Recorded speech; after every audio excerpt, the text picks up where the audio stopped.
I have a quick and easy flaxseed hair mask recipe that will give your hair that stunning shine. So let's get started. First of all, we need a pan and you have to add 1 cup of water in it. पानी डालने के बाद आपको क्या चाहिए होंगे flax seeds. So you have to add 2 teaspoon of flaxseed in it. आप इस मिक्सचर को माइक्रोवेव में भी बना सकते हैं. All you need is a bowl and water and the flax seeds. And just microwave the mixture for about 1 minute on high. हमें इसे तब तक कुक करना पड़ेगा जब तक हमें थिक कंसिस्टेंसी नहीं मिली है. एज़ यू कैन सी ये अभी तक पतला ही है और बिल्कुल पानी जैसा ही है, जो हमें नहीं चाहिए. हमें चाहिए थोड़ी सी थिक कंसिस्टेंसी.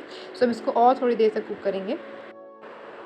तो अब ये रेडी हो चुका है और अब हमें चाहिए होगा एक बॉल जिसके अंदर हम इसको स्ट्रेन करेंगे with the help of a strainer.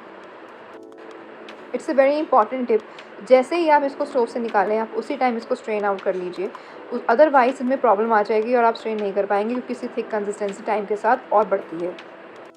Flaxseed is considered as one of the most powerful plant foods on earth.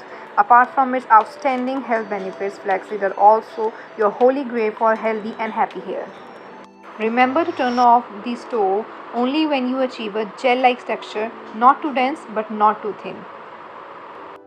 Let the gel cool down for about an hour or while it thickens. So the consistency आप देख रहे हैं अब थोड़ी सी change हो चुकी है और टाइम के साथ अभी और भी थोड़ी सी थिक होगी. Now finally our gel is ready and just apply this gel for minimum of 2 hours or 3 hours and apply this gel at least once a week for frizz-free and shiny hair. You can even add aloe vera gel in it. अगर आपको ये video अच्छी लगी है तो don't forget to give it thumbs up and share it with your friends and do subscribe my channel. Thank you so much.